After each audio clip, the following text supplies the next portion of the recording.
Apa semua masih sehat-sehat, semangat? Masih. Baik. Baik, sebelum kita mulai dengan kegiatan kita di hari ini, kita mendahulunya dengan doa. Oleh karena itu, saya mohon salah satu siswa tolong pimpin kita dalam doa. Baik, sebelum kita mulai dari kegiatan kita, mari kita berdoa. Izinkanlah saya memimpin doa ini sesuai dengan kehendak saya, yaitu adalah kita berdoa. Bapa kami yang di surga, Bapa yang terima kasih ya Tuhan karena kebijakan. Terbaik, untuk menambah semangat atau motivasi sebelum kita mulai dengan KBN, silakan stand up please.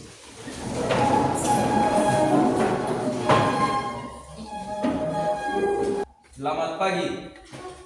Pagi luar biasa semangat. Siapa kita? Semansa. Busung kanan, busung kiri, busung atas, semangsa, Beriman, cerdas, berkata.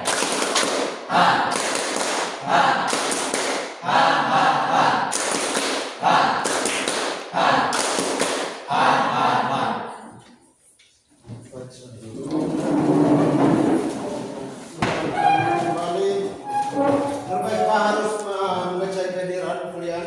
Apa semua hadir?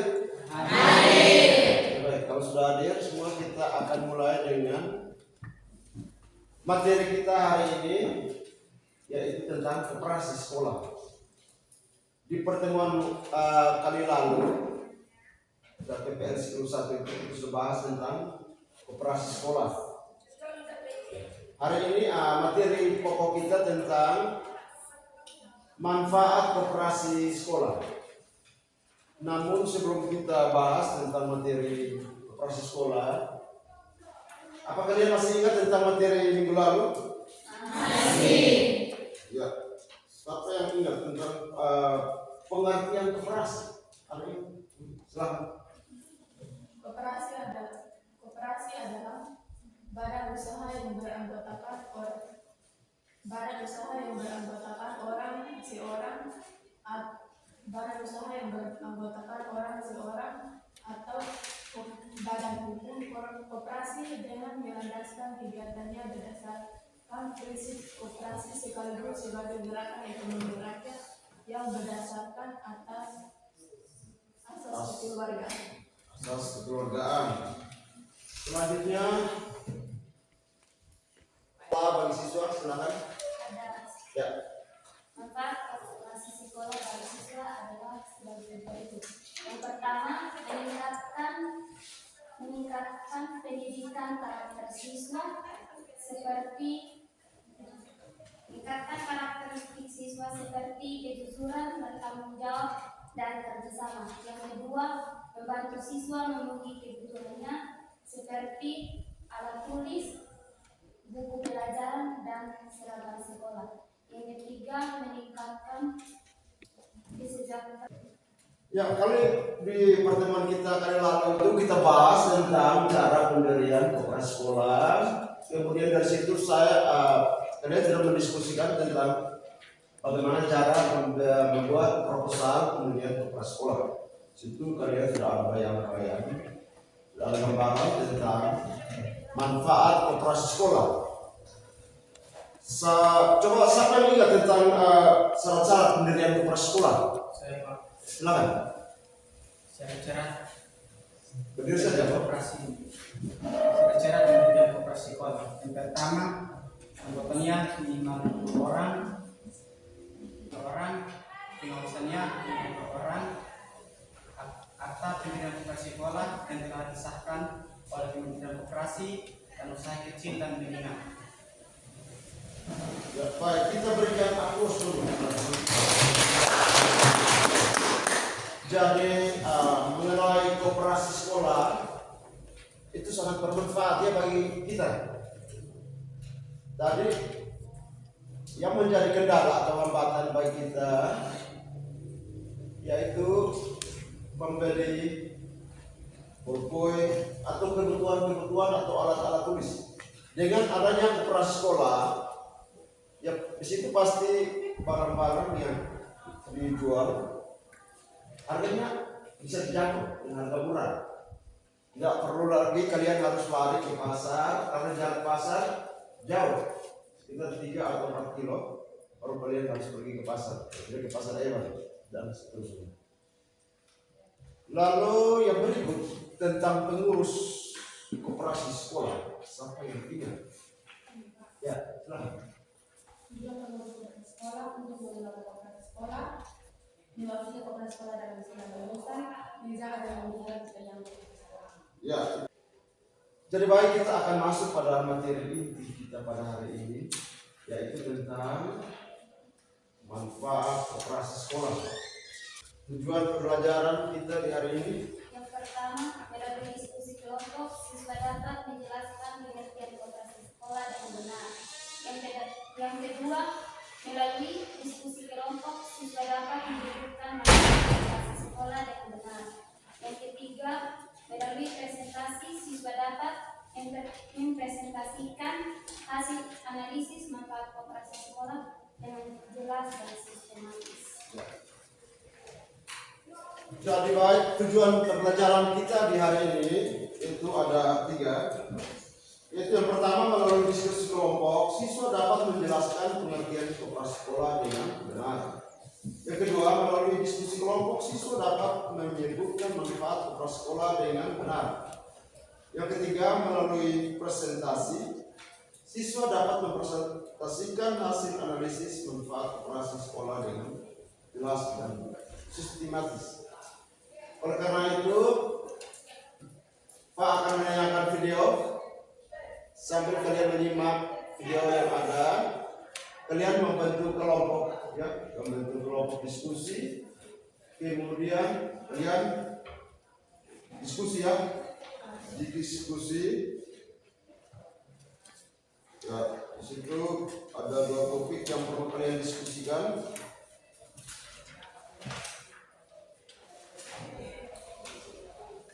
Yaitu yang pertama, kita bagi dalam bentuk 4 kelompok.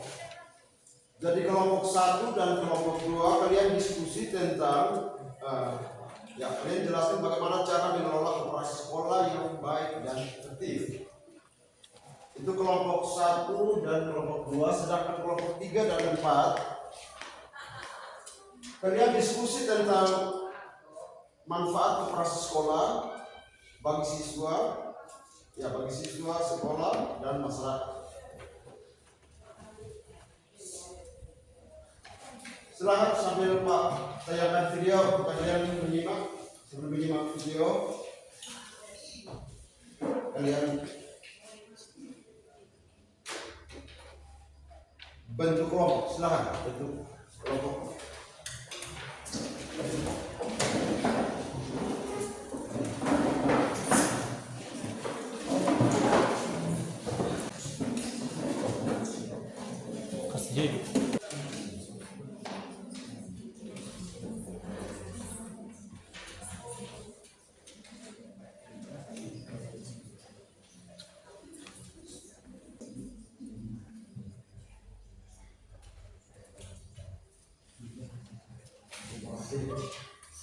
Ada yang mau HP, silakan bisa akses dari bisa hotspot, ya, hotspot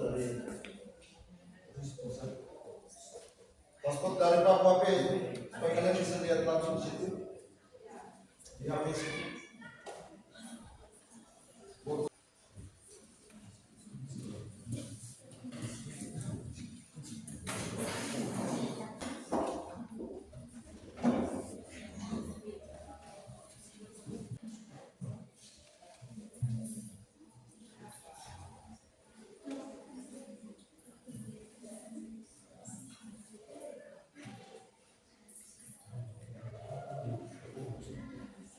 Sudah, silakan kembali ke tempat masing-masing.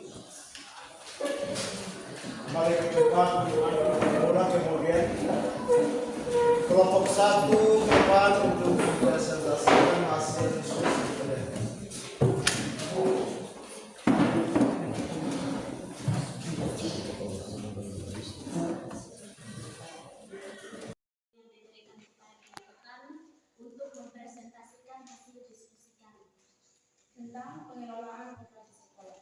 Jelaskan bagaimana cara mengelola kepala sekolah yang baik. Jawaban, pengelolaan kepala sekolah yang baik dan efektif dapat dilakukan dengan memperhatikan hal-hal berikut.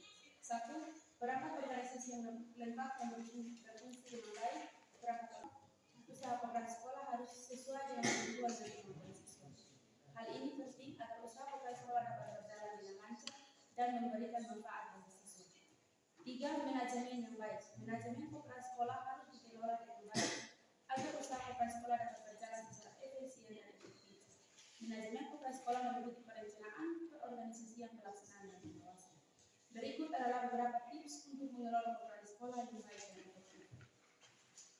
1. Lakukan perencanaan yang matang sebelum berusaha. Penting untuk melakukan perencanaan yang matang. Perencanaan yang matang akan membantu kepala sekolah untuk mencapai tujuan. 2. Buatlah struktur organisasi yang jelas. Struktur organisasi yang jelas akan membantu pembagian tugas yang berbeda secara efektif. 3. Lakukan pelatihan bagi pengurus dan pengawas. Pengurus dan pengawas harus memiliki pengetahuan dan keterampilan yang memadai untuk sekian hasil presentasi. Jika ada teman-teman dari kelompok lain silakan. Pas, kelas. Biar kita semua jadi tidak ada pertanyaan. Kita berikan waktu yang diberikan kepada kelompok kami untuk mempresentasikan hasil diskusi. Manfaat operasi sekolah. Jelaskan manfaat operasi sekolah bagi siswa, sekolah, dan masyarakat.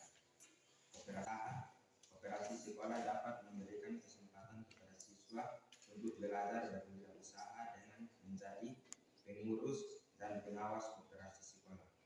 Bagi sekolah, 1. Membantu memenuhi kebutuhan siswa. Operasi sekolah dapat membantu memenuhi kebutuhan siswa seperti kebutuhan saran atau pertanyaan dari teman-teman dari kelompok lain silakan tentang manfaat kepala sekolah. Silakan. Kelompok 3 dan 4 bersiap-siap untuk mempresentasikan hasil diskusi kalian. 2. Meningkatkan kesejahteraan siswa. Operasi sekolah dapat meningkatkan kesejahteraan siswa dengan memberikan pinjaman dengan bunga yang berlebihan. 3. Meningkatkan citra sekolah. Operasi sekolah yang dikelola dengan baik dapat meningkatkan citra sekolah. Bagi masyarakat, Jika ada pertanyaan dari teman-teman yang lain, kami memberikan kesempatan. Mungkin ada pertanyaan. Semua sudah jelas semua. Sudah jelas, tidak ada pertanyaan. Ya, kelompok 4. Silahkan. Tapi kita berikan apresiasi. Kita sudah belajar semua ini. Sudah belajar dari kita semua. Tidak perlu bertanya lagi. Kelompok 4. tepuk semangat.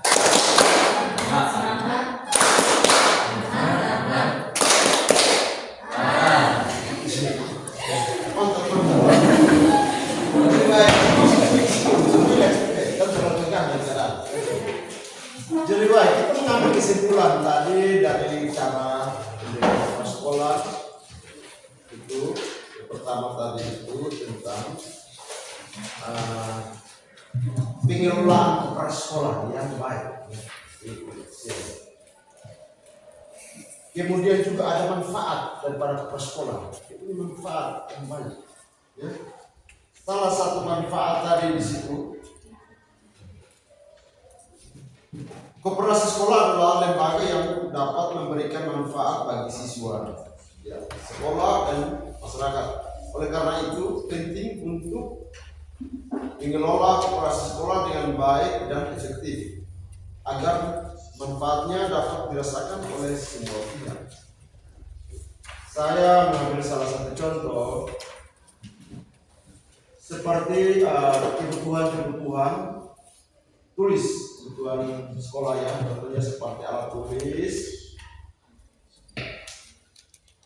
Karena lokasi kita di termasuk 3D ya, di pedalaman, jadi jarak kios atau pasar dengan sekolah itu jauh. Dan tiba-tiba saja mencatat, dokumen macet. Tidak perlu lagi kita harus pergi ke kios atau ke toko, jaraknya jauh, 2 kilo. Tapi dengan adanya prasekolah, kalian bisa beli buku, buku, bahkan juga ada pakaian seragam, apalagi sepatu, kaos kaki, dan lain-lain banyak. Dan juga yang berikut, salah satunya menciptakan lapangan kerja. Koperasi sekolah dapat menciptakan lapangan kerja bagi masyarakat, baik sebagai pengurus, pengawas maupun karyawan untuk masyarakat. Kemudian meningkatkan citra sekolah. Koperasi sekolah yang dikelola dengan baik dapat meningkatkan citra sekolah. Sekolah kalau mau akreditasi A ya, salah satu persyaratan ya, harus punya sekolah juga.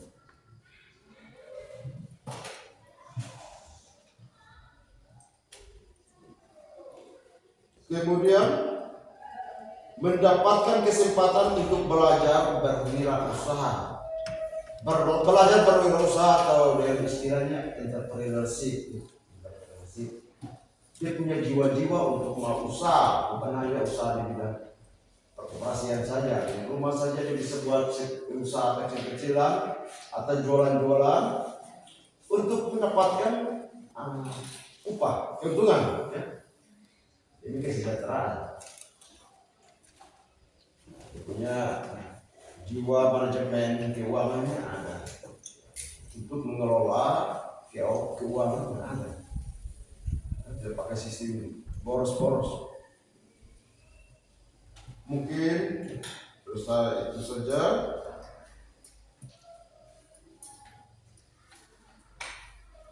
Dan untuk materi kita di minggu depan, ya kita akan bahas tentang bagaimana cara menghitung sisa hasil usaha prasekolah. Bagaimana cara menghitung sisa hasil usaha SHU koperasi.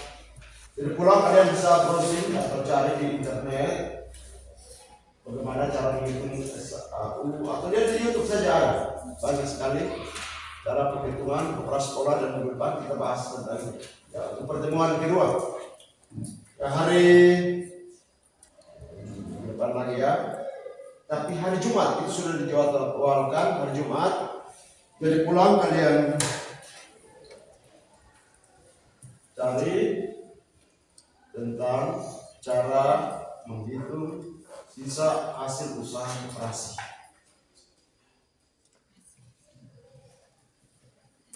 Itu saja. Ya Pak, bagikan LKPD untuk kalian kerjakan tugas, ada 5 nomor yang harus dikerjakan. Masih banyak kok?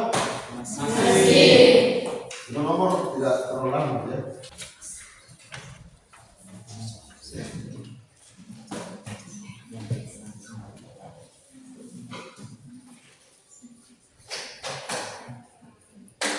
Soal pelengkapan itu soal loss dari kalian bisa kerjakan itu cepat saja. Setelah itu kalian kumpul kembali RKPD semua. Sedangkan bahan ajar yang kalian pegang tadi itu nanti kalian bisa buku pegangan tadi itu kalian bisa pulang baca-baca, belajar tentang itu, karena itu nanti saya akan susun soal untuk ujian akhir semester itu udah soal baru.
Sudah jelas atau kurang jelas? Jelas. Kalau sudah mengerti, paham. Kalau tidak paham, berarti kita akan melanjutkan dulu. Ulang lagi. Dan berarti kalau sudah tuntas hari ini, kita akan lanjutkan di pertemuan kita di hari Jumat, yaitu tentang perhitungan SOP. Sekian, dan sebelum kita menutup kegiatan kita di hari ini, salah satu orang kalau kita berdoa.